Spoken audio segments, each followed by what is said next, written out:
بسم اللہ الرحمن الرحیم۔ میرے نہایت محترم اور معزز سامعین، السلام علیکم۔ میرے چینل کو سبسکرائب کریں، مجھے شکریہ کا موقع دیجیے اور سٹوری کے نتیجے اور سبق کے لیے میرے ساتھ آخر تک جڑے رہیے۔ نبیت وزیر شہنشاہ فریدوں کا ایک وزیر، اس کا بڑا وفادار اور خیرخواہ، شہنشاہ اس کی بڑی قدر کرتا اور اس کی یہوبی دوسروں کی نظر میں ہار بن گئی۔ ان کی سینے میں کٹکنے لگی۔ ہار کھانے والے اس موقع کے تلاش میں رہے کہ وزیر کی کوئی خامی مل جائے تو فریدوں کو اس سے بدظن کریں۔ اتفاق سے ایک قاصد کو یہ بات معلوم ہو گئی اور اس نے بادشاہ کو آگاہ کرنے میں ذرا دیر نہ کی۔ کہنے لگا، یہ کیا ستم ہے کہ حضور تو اپنے وزیر پر نوازشات فرماتے ہیں اور وہ حضور کی زندگی کا خاتمہ چاہتے ہیں۔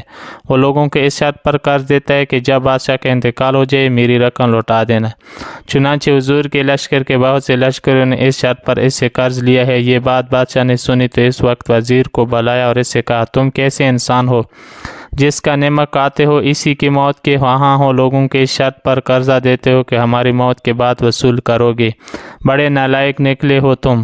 وزیر نے بڑے ادب سے بادشاہ کو یہ جواب دیا، حضور والا کو جو کچھ بتایا گیا ہے سچ ہے، لیکن ایسا کرنے سے غلام کا مقصد حضور کی بدخواہی نہیں خیرخواہی ہے۔ بادشاہ نے ناراض ہو کر سوال کیا، وہ کیسے؟ وزیر نے مؤدبانہ لہجے میں جواب دیا، غلام نے جن لوگوں کو یہ کہہ کر قرض دیا ہے کہ یہ قرض حضور کی وفات کے بعد وصول کیا جائے گا، وہ دن رات یہ دعائیں مانگتے ہیں کہ حضور میں ہزاروں سال ہو،